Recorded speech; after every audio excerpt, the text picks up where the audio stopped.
अनेकांतवाद के प्रणेता, अहिंसा के अग्रदूत, समान भगवान महावीर स्वामी जी के चरणों में मेरा कोटि कोटि वंदन नमन।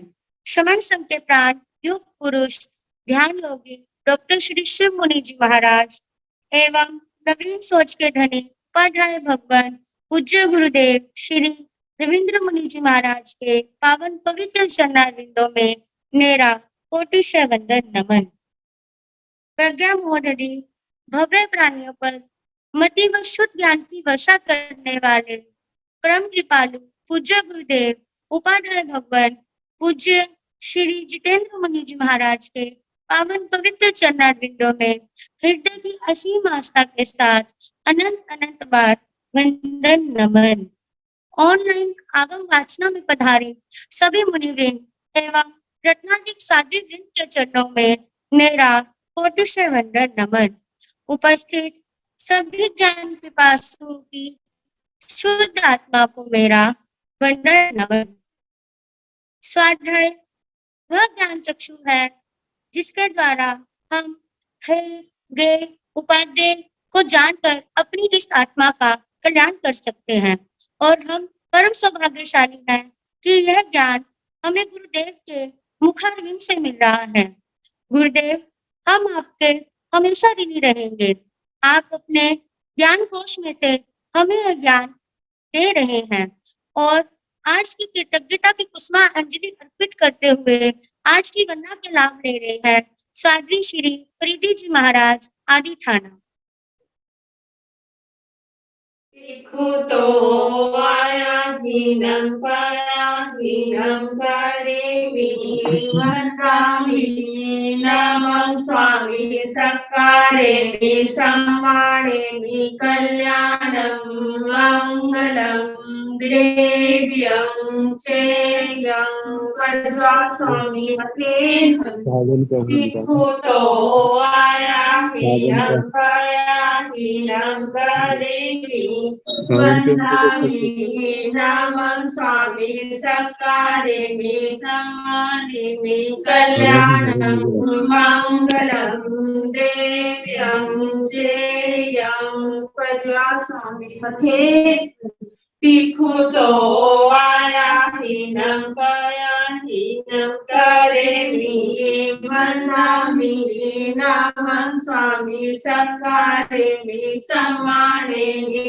कल्याणं मंगलं देव्यं चेयं वज्रा स्वामी मथेन वंदामि गुरुदेव। हाँ जी, सुख साता है, सबको साता है।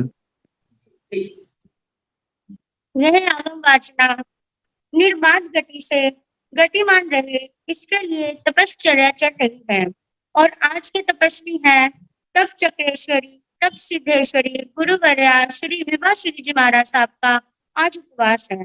डॉक्टर श्री प्रतिभा श्री जी महाराज की सुशिष्या साध्वी श्री श्रद्धा श्री जी महाराज, साध्वी श्री ऋषिता श्री जी महाराज, साध्वी श्री अनुज्ञा श्री जी महाराज, साध्वी श्री प्रणीति श्री जी महाराज जिनके आज उपवास है। शमी सूर्या उत्तर भारतीय परवर्ती डॉक्टर श्री सरिता जी महाराज की सुशिष्या घोर तपस्विनी डॉक्टर श्री सुभा जी महाराज आज इनका उपवास है। साधना के शिखर पूज्य श्री पुष्कर मुनि जी महाराज साहब की सुशिष्या श्री प्रिय दर्शना जी महाराज की सुशिष्या डॉक्टर श्री विचक्षण श्री जी महाराज साहब, सुशिष्या साध्वी श्री मोक्षदा श्री जी महाराज इनका उपवास है। शमी गौरव प्रज्ञा ज्योति डॉक्टर श्री शिवाजी महाराज की सुशिष्या साध्वी डॉक्टर शैली जी महाराज और साध्वी श्री सुचिता श्री जी महाराज इनका भी उपवास है। साध्वी श्री सोनिका श्री जी महाराज साहब की सुशिष्या रसो विजेता साध्वी श्री रिद्धि श्री जी महाराज साहब, साध्वी समता जी महाराज, साध्वी स्वेशा जी महाराज, साध्वी श्री सृजना जी महाराज, महासाध्वी डॉक्टर श्री प्रवीण जी महाराज की सुशिष्या साध्वी श्री हितांशी जी महाराज साहब, साध्वी श्री समता शेषा जी महाराज के परिवार में से तपश्चर्या चल रही है। निर्भीक वक्ता श्री संतोष कुमारी जी महाराज की सुशिष्या श्री प्रीति जी महाराज। इन सबके तप की अनुमोदना करते हुए मैं गुरुदेव से विनती करूंगी कि हे गुरुदेव आप पधारिए और अपने अमृत वचन हमें प्रदान करिए। पधारिए गुरुदेव। नमो अरिहंताण, नमो सिद्धाण, नमो आयर्याण, नमो ओवधायाण, नमो लोये सव साहुण, ऐसो पंच नमोकारो सर्व पाप प्रणसनो मंगलानंत संदेशिं परमं हवै मंगलम्। जिन शासन जिन वाणी सदा जयवंत हूँ, श्रमण संग सदा अविचल मंगल हो। मुक्ति को प्राप्त श्रमण भगवान महावीर स्वामी, उनकी परम पावन कल्याणी भागवती वाणी वाचक प्रमुख श्री इंदर भूति गौतम आदि गणधर भगवान योग प्रधानाचार्य परम पूज्य श्री सुधर्मा स्वामी जी महाराज, उनकी परम पावन पाठ परंपरा वर्तमान आचार्य ज्ञान योगी परम पूज्य श्री शिव मुनि जी महाराज एवं गुरुजन सबके पावन चरण सरोजों में गिरा अनंत अनंत बार वंदना नमस्कार। आगम परिषद में विराजमान वरिष्ठ मुनिराज, अन्य मुनिवृंद, परम आदरणीय भगवती स्वरूपा महासाधिया जी, श्री आचार्य सूत्र की वाचना प्रारंभ है। प्रथम स्कंद का द्वितीय अध्ययन और उसका 5वां उद्देश्य सुनाया जा रहा है। कल बता रहे थे संसार में संसारी प्राणी अपने जीवन को चलाने के लिए भोजन आदि की व्यवस्था करते हैं। साधु साध्वी ने आरंभ समारंभ का 3 कर्ण 3 योग से परित्याग कर दिया है। देह को चलाने के लिए भगवान ने निर्दोष भिक्षा वृत्ति का उपदेश दिया।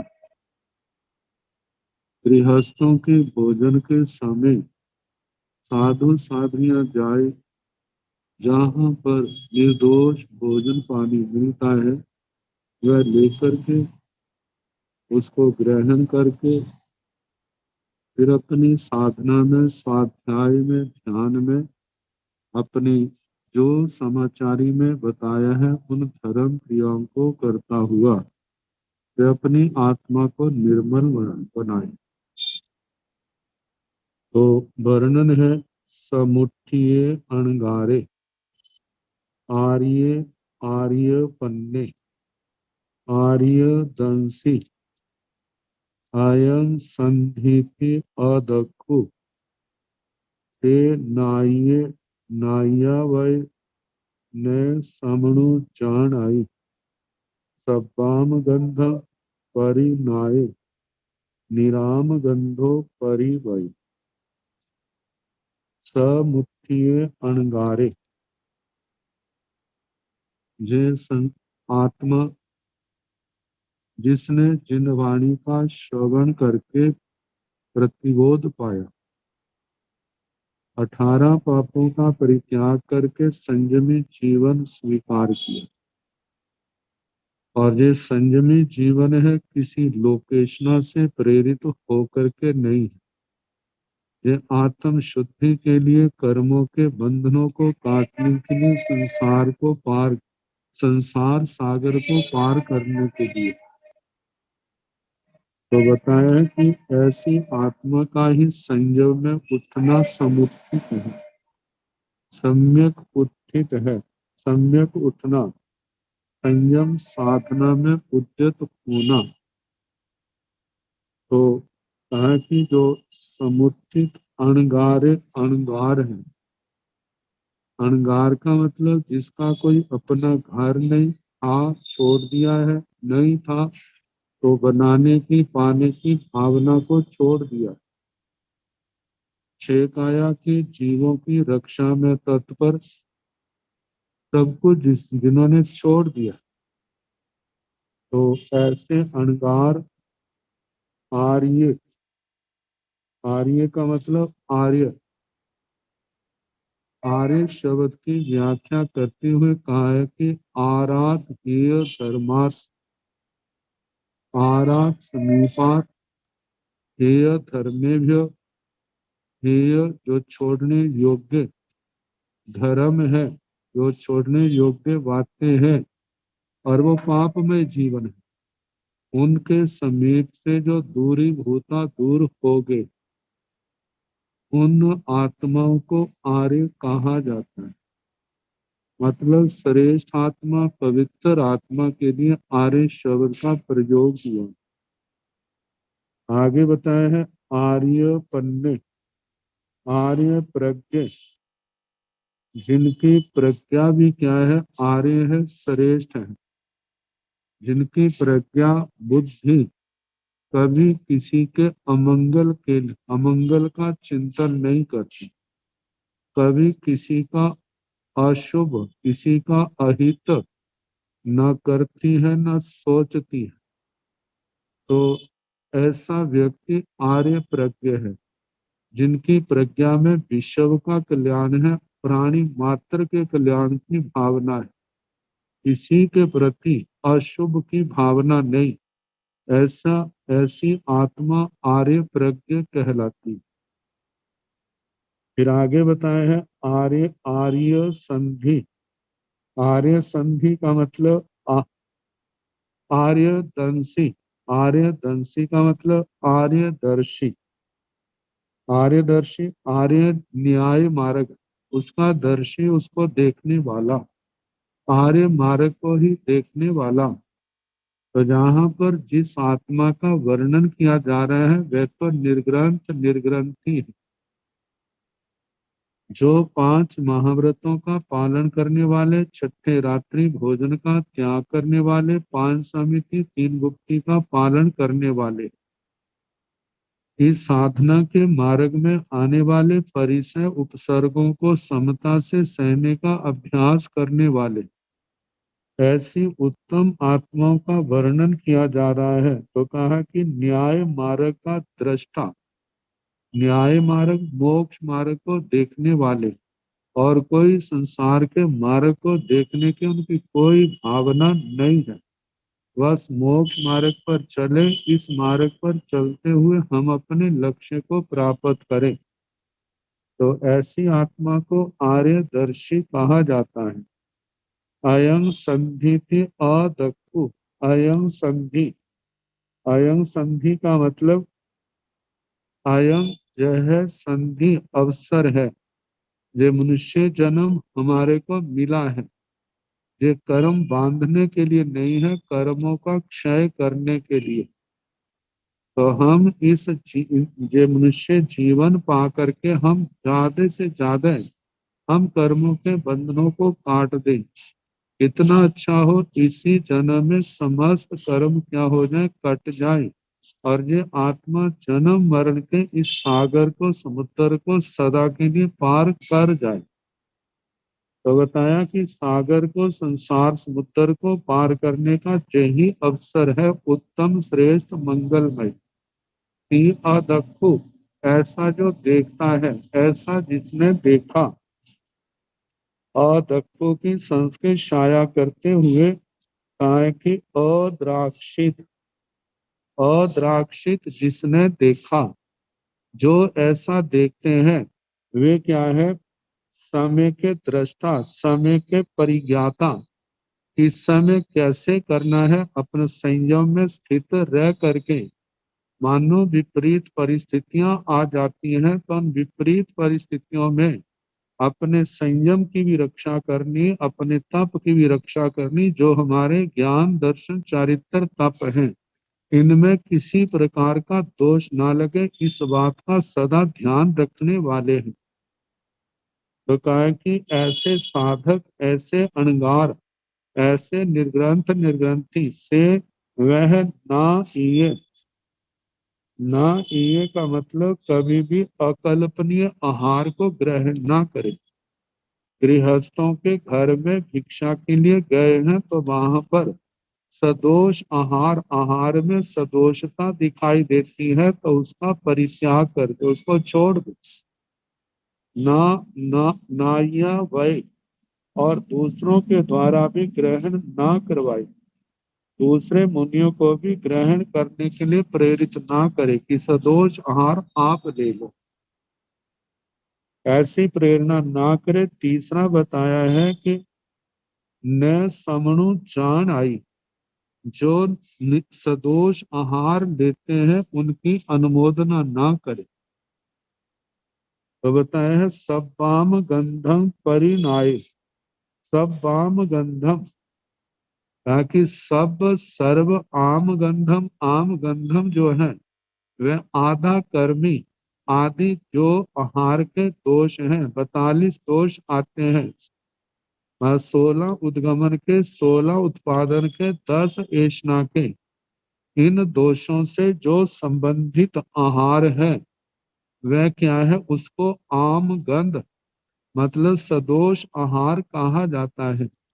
तो कहा सदोष आहार को जान करके, परिणाय परिज्ञा प्रज्ञा से जान करके, प्रत्याख्यान प्रज्ञा से उसका परित्याग करके।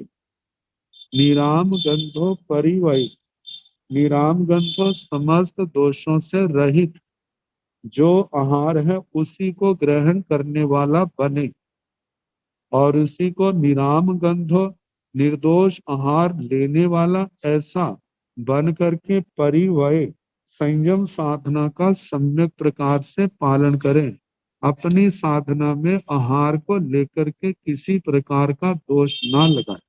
ये उत्सर्ग मार्ग है, मानव के ही पर भूल आदि से हो गया है तो उसका प्रायश्चित आदि के द्वारा शुद्धिकरण करे।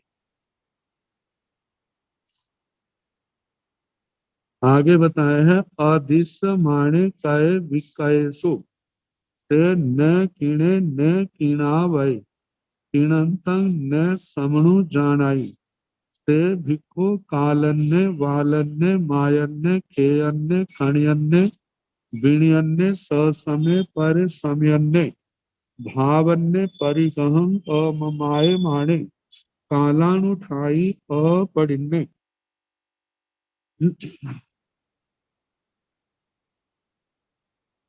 अदिश्यमाणे कय विकयसु, आज संसार के लोग, गृहस्थ लोग अपने जीवन यापन के लिए क्रय भी करते हैं, विक्रय भी करते हैं, और इस क्रय विक्रय में अपने लाभ को देखते हुए ये सारे कार्य करते हैं।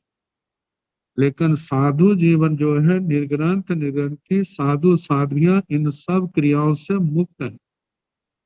तो कहा है काय विक्रयसु अदिश्यमाणे, काय का मतलब खरीदने में, बिकाय का मतलब बेचने में, अदृश्यमाने अदृश्यमान, मतलब साधु साधियां ना क्रय करें, ना खरीदें, ना बेचें, ना ही खरीदने का बेचने का किसी को उपदेश दें।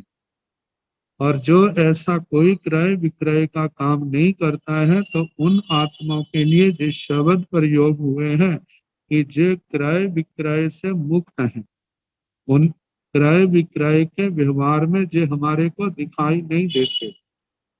तो कहा से न कीणे न कीणावय किणंतं न समणु जाने, साधु साध्वी भिक्षु जो है ना तो कीणे, ना क्रय करे, न कीणावय, न दूसरों से कोई भी अपने जीवन की आवश्यक वस्तु, किसी से धर्मोपकरण आदि है वह ना किसी से खरीदे, ना किसी से खरीदवावे, और खरीदने वाले की अनुमोदना भी ना करे।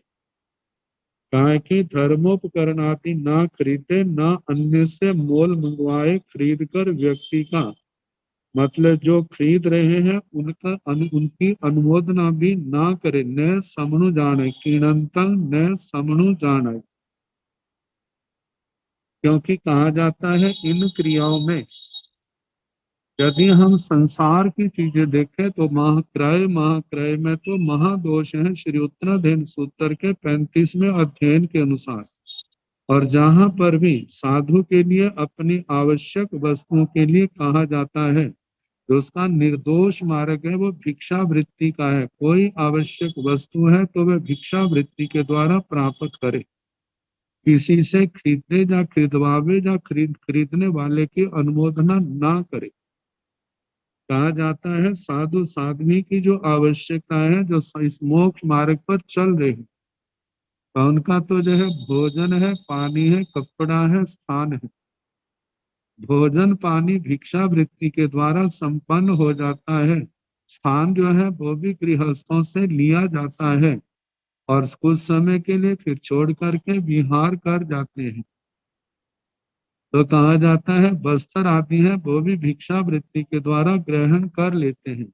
और इसके अतिरिक्त मतलब साधु साध्वी की ज्ञान आदि की साधना है तो वह अपने गुरुजनों के उनके अनुशासन में रह करके वह ज्ञान आदि की अपनी भूख शांत कर सकता है।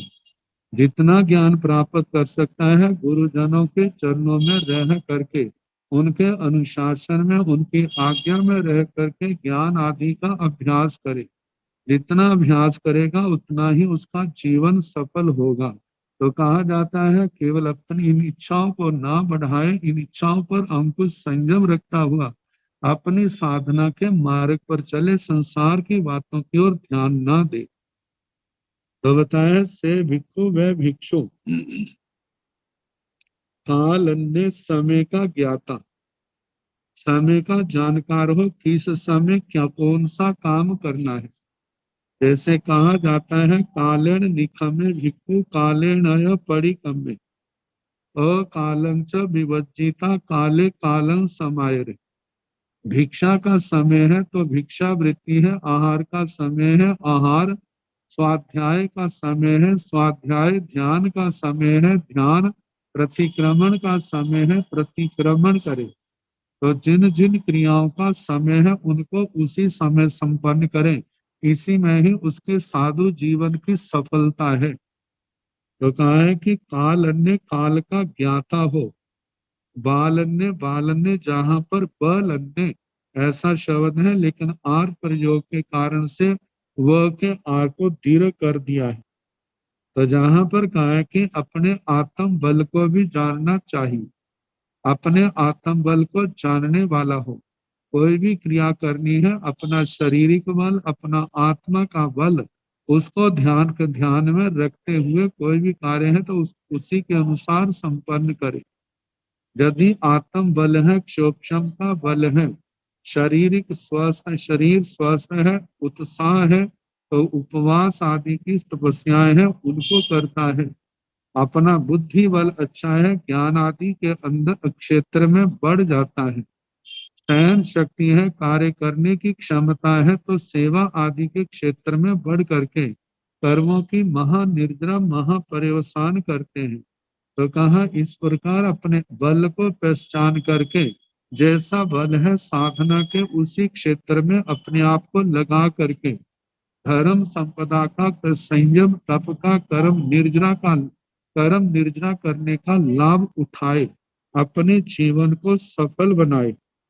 आगे कहा है मायन्य, मायन्य का मतलब आहार आदि के प्रमाण का वो जानकार हो, कितने आहार की आवश्यकता है उसी के अनुसार भिक्षा आदि में जाकर के निर्दोष आहार ग्रहण करने यदि जानता है तो वो इस बात का ध्यान रख सकेगा।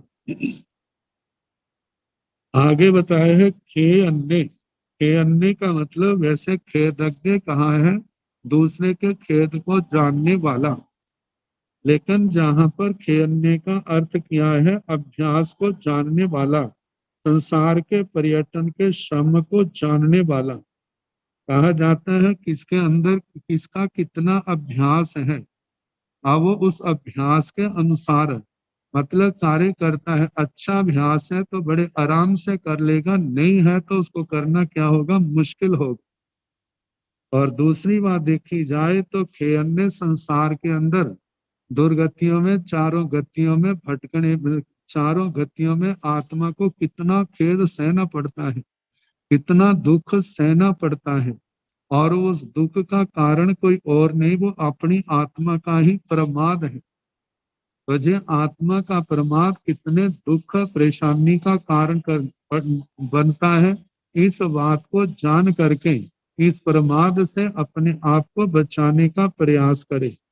अब जिसको संसार परिभ्रमण का क्या कारण है, कैसे दुर्गतियों में जाना पड़ता है, अब जिसको इसका अभ्यास है, इसकी जानकारी है, तो वह असंयम की ओर बढ़ने से अपने आप को बचाएगा।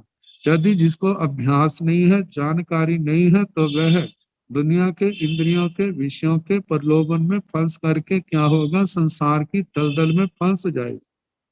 तो कहा जाता है इस प्रकार संसार के दुखों को भी जानने वाला हो, समझने वाला हो और उनसे बचने का प्रयास करने वाला हो। खाने अन्य का मतलब अवसर का जानकार हो। अवसर का मतलब जानकार, किस कौन सा समय कैसा है, क्योंकि समय सदा एक जैसा नहीं रहता। ये नहीं है कि हमने जिस समय जो काम करना है उसी समय वो ही करना है। कई बार देश काल भाव को देख करके अन्य आवश्यक कार्य भी आ जाते हैं, और जो रोज करने वाले कार्य हैं उनको गौण करके जो समय के अनुसार विशेष कार्य आ गए हैं उनको प्राथमिकता दी जाती है। जैसे मानो किसी कोई स्वाध्याय करता है, कोई तपस्या करता है जो सहज रूप में कर रहे हैं। यदि गण में कोई साधु साध्वी बीमार हो गए हैं, उनकी सेवा की आवश्यकता है, तो उस समय स्वाध्याय को, तपस्या को गौण करके उस समय अपने आप को, यदि आचार्य गुरुजन कहते हैं, तो अपने आप को सेवा में समर्पित कर दो। कहा जाता है रोगी ने सदा बीमार नहीं रहना, लेकिन आज उसको सेवा की आवश्यकता है। स्वाध्याय तो फिर भी हो जाएगा, तपस्या फिर भी हो जाएगी, लेकिन ये सेवा का मौका फिर नहीं मिलेगा। और कहा है कि साधक का जो मुख्य लक्ष्य है वह तो कर्मों की निर्जरा है, संबर है। तो सेवा के द्वारा भी यदि बिना गलानी के सेवा की जाती है और उस समय ये पूर्ण ध्यान रखा जाता है कि रोगी को सेवा करते समय अपने को, किसी को भी किसी प्रकार का दोष ना लगे, तो ऐसी सेवा जो विवेक पूर्ण की जाती है, इसके लिए शास्त्रों में कहा है कि ऐसी सेवा तो महानिद्रा महापर्यवसान का कारण है। और जे ही सेवा इसमें उत्कृष्टता आ जाए तो ये तीर्थंकर गोत्र कर्म के बंध का भी कारण बन जाती है। तो कहा जाता है समय का जानकार हो। समय के अनुसार यदि अपने कार्यक्रम में अपने गुरुजन, अपने आचार्य आदि गण के जो प्रमुख हैं, साधु है, आचार्य आदि है, साधुओं में प्रवर्तनी आदि जो प्रमुख हैं, उनकी आज्ञा के अनुसार, समय के अनुसार अपने कार्य को आगे पीछे भी कर सकता है। जो आवश्यक कार्य है उनको उस समय करे। फिर आगे बताए हैं बीणी अन्य। बीणी अन्य का मतलब बीने को जानने वाला, बीने के स्वरूप को जानने वाला। बीने का मतलब इतना ही नहीं है कि उठ बैठ करके सुबह शाम वंदना कर दी। कहा कि बीने का मतलब है जो, जैसे वैसे भी कहा जाता है बीने के 7 भेद होते हैं, ज्ञान विनय, दर्शन विनय, चारित्र विनय, मन विनय, काय विनय, लोकोपचार विनय, और ये 7 के आगे चल करके 134 भेद हो जाते हैं। जिस गण में रहते हैं, गच्छ में रहते हैं, उनके बड़ों के अनुसार, उनकी इच्छा के अनुसार अपना जीवन ऐसा बनाना कि हमारा जीवन किसी के लिए बोझ ना हो, हमारा जीवन दूसरों के लिए सहयोगी हो, और हम सदा अपने बड़ों के, अपने परिवार के अनुकूल रह करके चले, जिसके कारण से परिवारों में समाधि का वातावरण बना रहे और साधकों की साधना भी निर्दोष रूप से आगे चलती रहे। तो इस प्रकार कहा जाता है विनय के वास्तविक स्वरूप को समझने वाला हो। आगे कहा कि ससमय पर समय अन्य, स्व मत का ज्ञाता, पर मत का ज्ञाता। स्व समय अपने जैन सिद्धांत क्या है, पर समय जैनेतर सिद्धांत क्या है, उनकी क्या मान्यता है, उन अपनी क्या मान्यता है तत्वों के संबंध में, आत्मा परमात्मा, धर्म अधर्म, ये जितना भी तत्व ज्ञान है जैन दर्शन में इसका क्या स्वरूप बतलाया है, दूसरे दर्शनों में किनके क्या विचार है, इन सबको जानने वाला हो। क्योंकि जिस समय व्याख्यान आदि आम जनता में देना होता है तो उस समय साधक को, उस उपदेशक को, कथाकार को, आने वाले जो श्रोता है किस मत को मानने वाले हैं, किस और झुकाव है, और उन सब को जानते हुए इस प्रकार उपदेश देना कि उपदेश हमारा शांति समाधि का कारण बने, समाज की एकता का, आपसे प्यार का वातावरण बने, लेकिन एक दूसरे के अंदर नफरत के बीज नहीं बोने, जिसके कारण से लड़ाई झगड़ा हो, दंगे हो, समाज का वातावरण अशांत हो जाए। और इन बातों का तभी ध्यान रखा जा सकता है यदि वो अपने और दूसरों के सिद्धांतों का ज्ञाता होगा, जानकार होगा। तो आगे बताया है भावन्य। भावन्य का मतलब भावों को जानने वाला। तो भावों को जानने वाला, जो अपने पास लोग आए हैं उनके भाव कैसे हैं, मानो उनके जैसे भाव हैं, हम कैसे उपदेश दें, कैसे समझाएं, जिसके कारण से मानो उनके भाव अच्छे नहीं है तो बुरे भावों को अच्छे भावों में कैसे परिवर्तन किया जाए, इन सब भावों को जानने वाला हो। प्रसंगानुसार भिक्षावृत्ति का वर्णन है, तो भिक्षावृत्ति के अनुसार तो कहा है कि दाता और श्रोता आदि के भावों को समझने वाला हो। व्याख्यान के समय श्रोता जिनसे बात की जा रही है उनके भावों को समझने वाला हो, क्योंकि जो विचक्षण है बात बात में उसकी बातों से ही निर्णय कर लेता है कि ये व्यक्ति कैसा है, किसको मानने वाला है, किसके प्रति झुकाव है, क्या ये सरल है, भद्र है, या मतलब सरलता का इसके अंदर अभाव है, कपट वृत्ति वाला है। और जैसा है विचक्षण जो है इन बातों को समझ लेता है। और गोचरी आदि को जानने वाला जो साधक है, जो साधु साध्वी है, वे भी दाता के देने वाले के भावों को समझे। लेकिन भावों से क्या बोझ समझ के तो नहीं दे रहा है कि अपने घर में जो आगे अब देना ही पड़ेगा। तो कहा है इन सब भावों को अपनी बुद्धि से समझने वाला हो। आगे परिगहम अममाय माने, मानो कितनी बार भक्त लोग अपने पास आने वाले लोग जो हैं वो दूसरे लोगों को देखते हुए कितनी बार ऐसे निमंत्रण दे देते हैं कि उनके पास ऐसा है, उनके पास ऐसा है, वो ऐसा करते हैं, वो ऐसा करते हैं, आप भी ऐसा कर सकते हैं, आप भी अपने नाम का स्थान बना लें, या ऐसा कर लें, ये वस्तु आप रखें।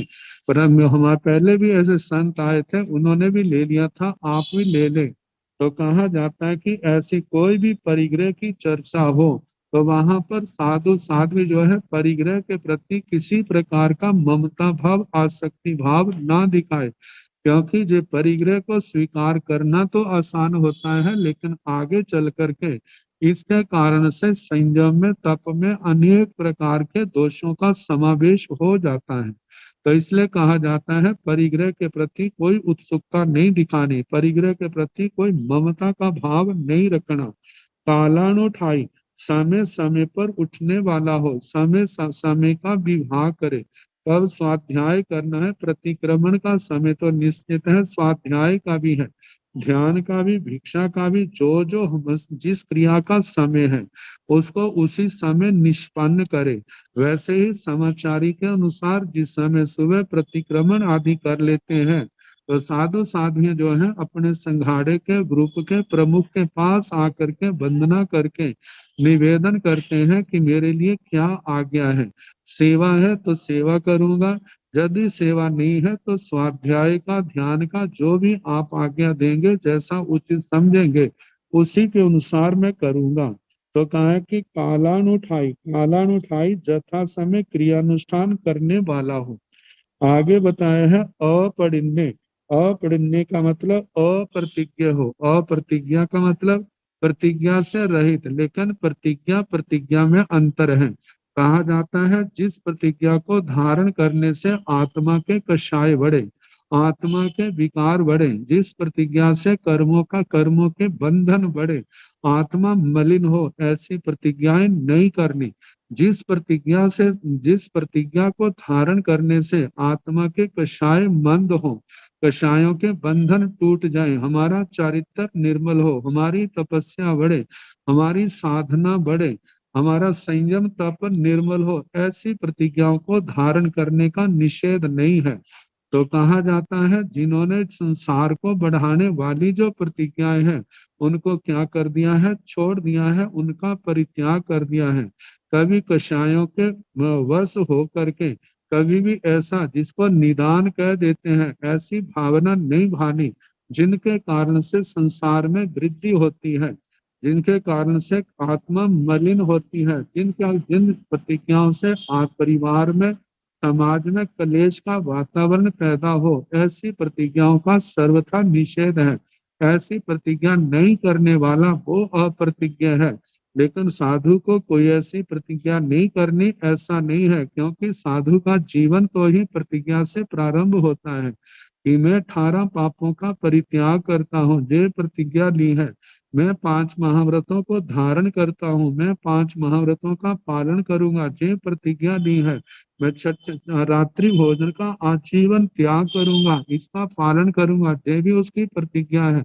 5 समिति 3 गुप्ती का सम्यक प्रकार से पालन करूंगा, मैं परिसर उपसर्गों को समता से सहन करूंगा। ये सारी प्रतिज्ञाएं हैं, लेकिन ये जो प्रतिज्ञाएं हैं ये आत्मा को निर्मल करने वाली है, आत्मा को कर्म बंधन से मुक्त बनाने वाली है, कर्म बंधन से बचाने वाली है। तो कहा है कि अपरिण्य से लेना है कि वो जो प्रतिज्ञाएं संसार को बढ़ाने वाली हैं ऐसी प्रतिज्ञाएं नहीं करनी। जैसे कहा जाता है, आचार्य श्री आत्माराम जी महाराज ने टीका में ऐसे दृष्टांत दिए हैं, जैसे स्कंधक आचार्य, ये जो 500 राजकुमार थे, बाद में भगवान मुनि सुब्रत स्वामी जी के चरणों में जैन भागवती दीक्षा ली थी 500 साथियों के साथ। और जिस समय वो गीतार्थ बने और भगवान मुनि सुब्रत स्वामी जी के चरणों में आए हैं, प्रार्थना की भगवान मैं उस देश में जाकर के धर्म प्रभावना करना चाहता हूँ। तो उन्होंने कहा कि वह उस देश में विचरना आपके लिए उपसर्ग वाला है। तो स्कंधक अणगार ने प्रार्थना की भगवान उपसर्ग तो साधु जीवन का श्रृंगार है, ये तो कर्म निर्जरा के कारण है, लेकिन मेरे पर कृपा करे, क्या हम आराधक होंगे, विराधक तो नहीं बनेंगे। तो भगवान ने कहा कि आपको छोड़ के सब आराधक बनेंगे। तो सोचने लगे मेरे साथ 500 आराधक होंगे, ये तो किसी प्रकार का नुकसान नहीं है। भगवान को वंदना करके उनकी आज्ञा लेकर के उन्होंने उस देश में जहां पर उनकी बहन के ससुराल थे उसी और अपना विहार किया।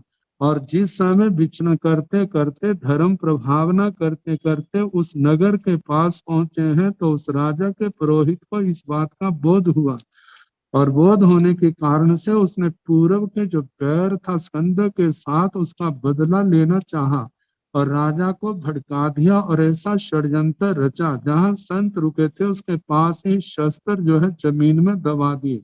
राजा को भड़काया कि ये साधु जीवन से पतित हो गए हैं और ये इतने को साधु के भेष में अब वो साधु नहीं है, अब ये शस्त्रधारी है, ये आपके ऊपर आक्रमण करेंगे, आपके राज्य को छीन लेंगे और आपको पद भ्रष्ट करेंगे। राजा ने प्रमाण मांगा तो कुछ छिपाए हुए शस्त्र जो थे उसने दिखा दिए।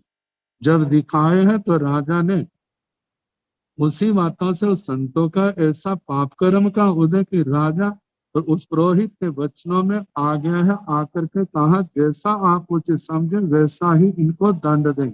और उसके बाद सेना आदि के द्वारा उनको घेर लिया है, घेरने के बाद और उनको कोल्लू के अंदर डाल रहे हैं।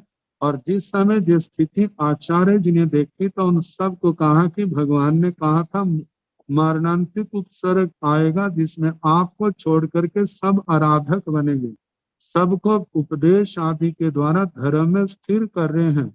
और जो जो शिष्य हैं वहां पर केवल ज्ञान पा करके सिद्ध गति को प्राप्त हो रहे हैं। जब छोटे शिष्य का नंबर आया तो उसने कहा कि आप इसके स्थान पर पहले मेरे को मृत्यु मतलब इसके अंदर डालें, क्योंकि इसको मैं देख नहीं सकूंगा। तो उसने कहा मैंने तो काम ही वो करना है जिसके कारण से आपको दुख पहुंचे।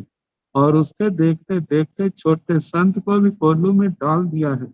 उस समय इस दृश्य से द्रवित हो करके उस आचार्य ने निदान किया यदि मेरे तप का फल है तो मैं इन सब के विनाश का कारण बनूं।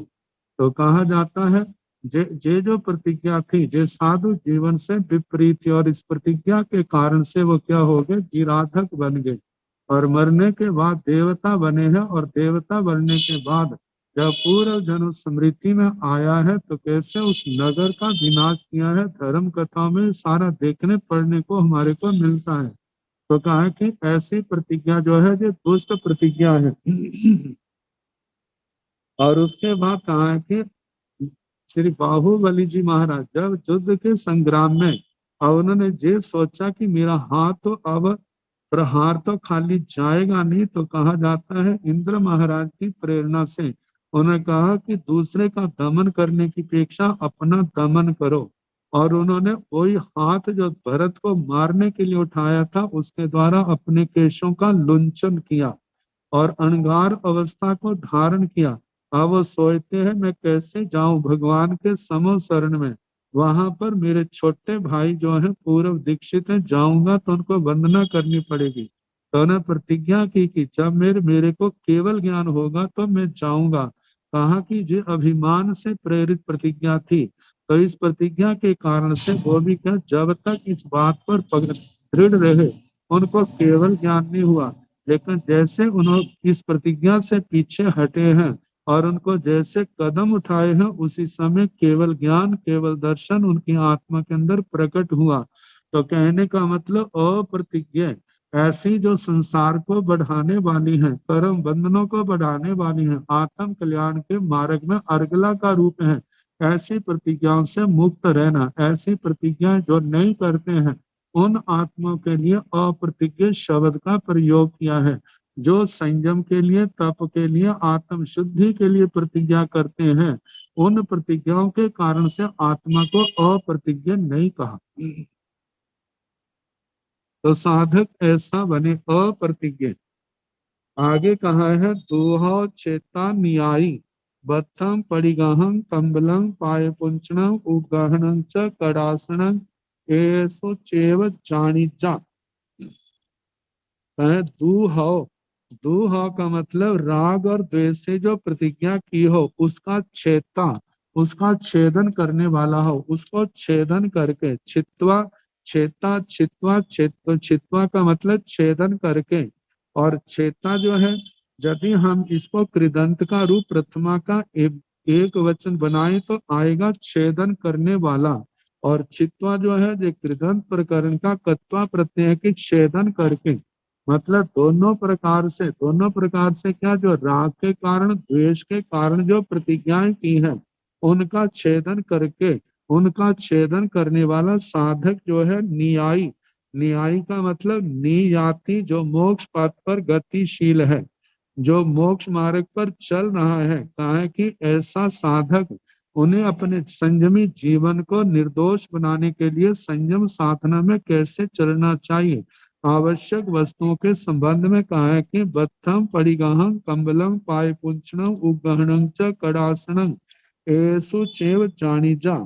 कहा है कि पहले कहा है बद्धं वस्त्र, परिगहं परिगहं पात्र, कम्बलं कंबल, पाए पुंचनं, पाए पुंचनं रजो हरण आदि।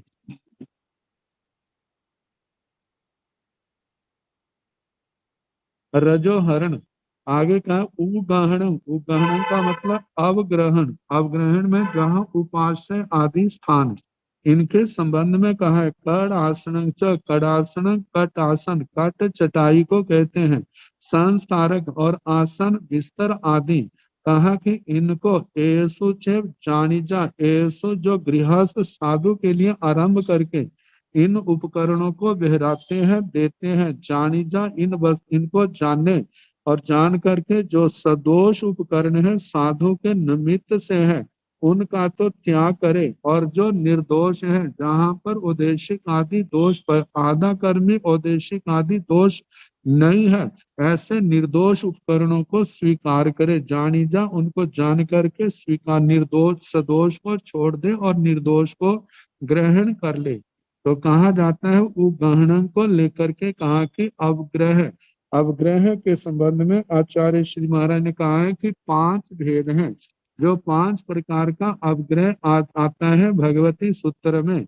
एक बार भगवान शक्रेंद्र धर्मेंद्र महाराज ने भगवान महावीर स्वामी से पूछा था, भगवान अवग्रह कितने प्रकार का होता है?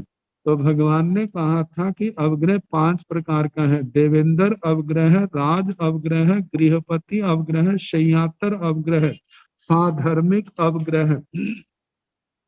कहा है कि जो 3 कर्ण 3 योग से चोरी का त्यागी है, उनके लिए कहा है कि ऐसी आत्माएं, मतलब कि कोई भी वस्तु ग्रहण करनी है जिसके अधिकार में है, उसकी आज्ञा के बिना वो उस वस्तु का सेवन नहीं कर सकता। यदि करता है तो उसको वो चोरी के दोष का भागी होगा।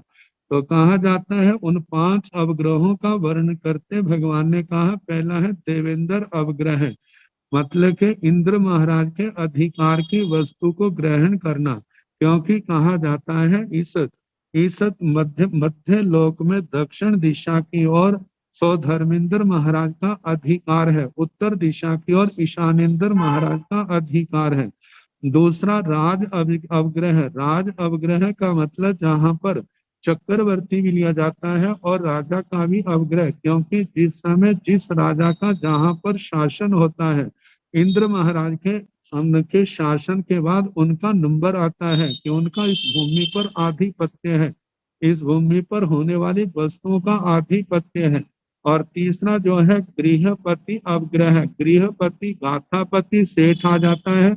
और दूसरा इसका सामान्य राजा भी आते हैं, उनकी चक्रवर्ती का। और दूसरा सामान्य राजा जो गृहपति विशेष अधिकारी लोग, मतलब के संपन्न लोग हैं, उनके स्थान पर रहना है। तो आगे चौथा जो है शय्यातर, जिनकी आज्ञा लेकर के हम जिस स्थान पर हम रुके हैं वो शय्यातर अवग्रह है। साधर्मिक अवग्रह, समान धर्म को मानने वाले, उनके अधिकार में जो वस्तु है उनका प्रयोग जो है करना है। तो कहा जाता है कि उनकी आज्ञा जहां जहां जे मतलब कि ये अवग्रह के हैं, जहां जहां पर जिनका अधिकार क्षेत्र है उनकी आज्ञा लेकर के उन वस्तुओं का स्वीकार करना, प्रयोग करना। यदि इनकी आज्ञा के बिना यदि वस्तुओं का सेवन किया जाता है तो वहां उनको जो 34वें महाव्रत के अंदर दोष के भागी बनते हैं। तो उस समय देवेंद्र शक्रेंद्र महाराज ने कहा था कि भगवान, मैं आपकी आज्ञा में विचरने वाले सभी साधु साध्वियों को मैं विचरने की आज्ञा देता हूँ इस दक्षिण क्षेत्र में। तो कहा जाता है इस प्रकार अवग्रह, कोई भी वस्तु उपास्य है, स्थान है जहां पर भी रुकना है, या जिस स्थान पर उसका मालिक नहीं है, जंगल आदि में जा रहे हैं, वहां पर तिनके आदि की आवश्यकता है, या कोई ऐसी वस्तु की आवश्यकता है, कोई आज्ञा देने वाला नहीं है, वहां पर उसका मालिक नहीं है, तो वहां पर इंद्र महाराज की स्वधर्मेंद्र महाराज की आज्ञा लेकर के उस वस्तु को ग्रहण कर सकता है। जैसे कहा जाता है मैं न्यू कहम नि सही, कि मैं मेरे को इस वस्तु की आवश्यकता है, सो धर्मेंद्र महाराज आपकी आज्ञा है, मैं इसको ग्रहण कर रहा हूँ। तो वैसे सो धर्मेंद्र महाराज ने तो आज्ञा दी है, लेकिन लेने से पहले जो शब्द उस साधु साध्वी को अवश्य बोलने होते हैं। तो कहा इस प्रकार अवग्रह मतलब कि उसकी जांचना करके उस वस्तु को जब निर्दोष है तो उसको ग्रहण करे, उसका प्रयोग करे।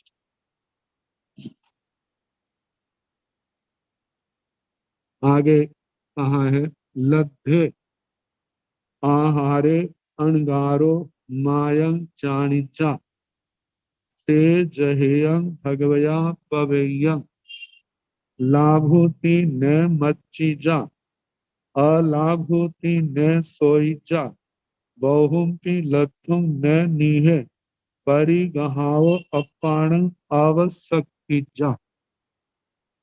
लद्धे आहारे अणगारो, आहार मिलने पर, लद्धे आहारे आहार के उपलब्ध होने पर, अणगारो अणगार मुनि साधु साध्वी, मायं चाणिजा अपनी मात्रा अपना परिमाण आवश्यकता जाने, मेरे को कितनी आवश्यकता है उसी के अनुसार उसको ग्रहण करे।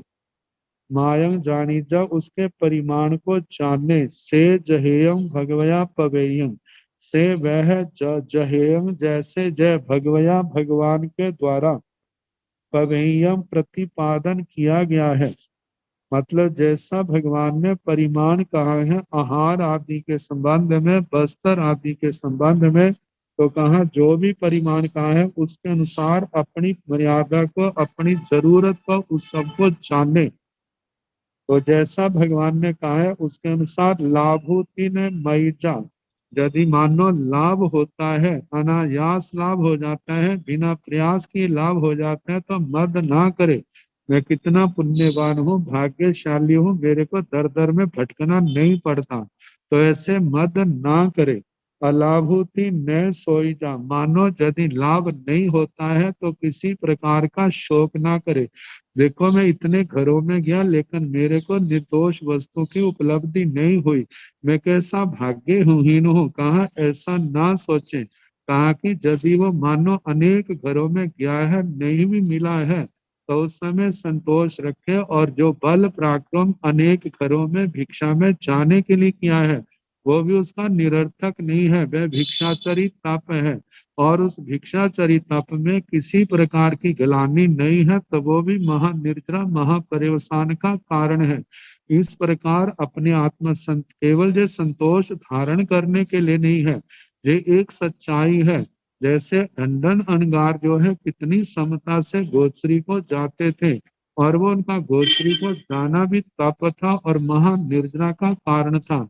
भगवान ने अभिग्रह लिया था, फिर भी वो बल पराक्रम को प्रयोग करते थे, भिक्षा समय पर भिक्षा के लिए जाते थे और समय पर वापिस आ जाते थे। ये नहीं है इतना समय मैंने भिक्षा के लिए गवा दिया।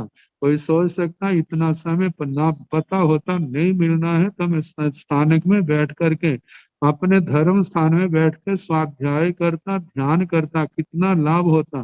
कहा ऐसा नहीं, भिक्षावृत्ति कर रहा है, गोचरी को जा रहा है, तो उस समय भी उनकी महानिर्जरा महापर्यवसान हो रहा है, क्योंकि जाते समय ईर्या समिति का भी पालन हो रहा है, ऐष्णा समिति का भी परिशोधन हो रहा है।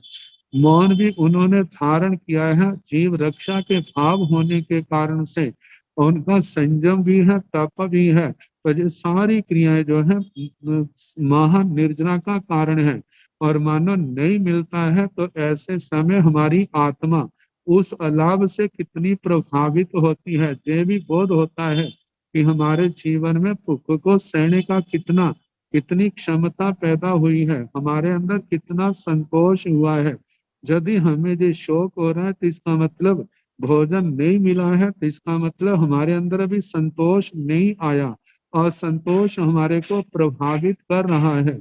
तो कहा जा रहा है कि यदि लाभ हो तो मत ना करे, अलाभ हो तो किसी प्रकार का शोक ना करे। शास्त्र के शब्दों में नहीं मिला है, कोई बात नहीं, मेरा उपवास हो गया, उपवास करने का मेरे को अवसर मिल गया, जो और भी ज्यादा लाभ का स्थान है।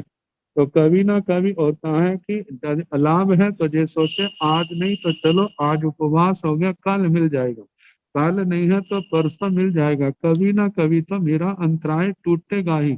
ऐसे अपनी आत्मा को समझाने का प्रयास करें।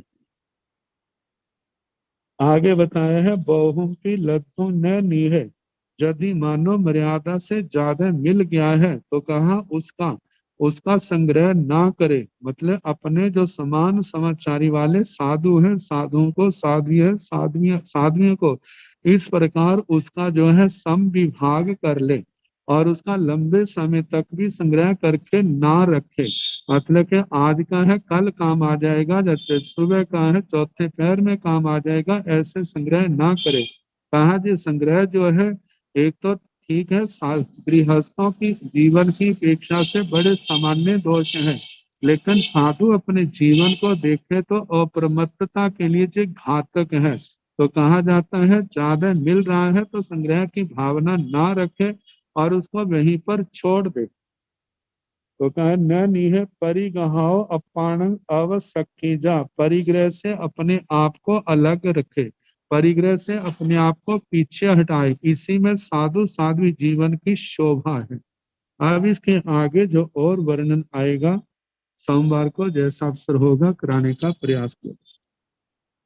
नमो अरिहंताण, नमो सिद्धाण, नमो आयरियाण, नमो उगनायाण, नमो लोये संसाहुण वेशो पंच, नमो पारो सब पावपनाशनो मंगलानंत संदेशिं परमं हवै मंगलम्। श्रीचतारि मंगलम हरिहंता मंगलम सिद्धा मंगलम साहु मंगलम केवली मनतो धम्मो मंगलम चतारि लोकोत्तमा हरिहंता लोकोत्तमा सिद्धा लोकोत्तमा साहु लोकोत्तमा केवली मनतो धम्मो लोकोत्तमो चतारि शरणं प्रवक्ष्यामि अरिहन्ते शरणं प्रवक्ष्यामि सिद्धे शरणं प्रवक्ष्यामि साहं शरणं प्रवक्ष्यामि केवली मनतं धम्मं शरणं प्रवक्ष्यामि। चार शरणे सुख शरणे दुख शरणे मंगल शरणे और शरणागति कोय जो भव प्राणी आज करे अक्षय अमृत। सबको यथा योग्य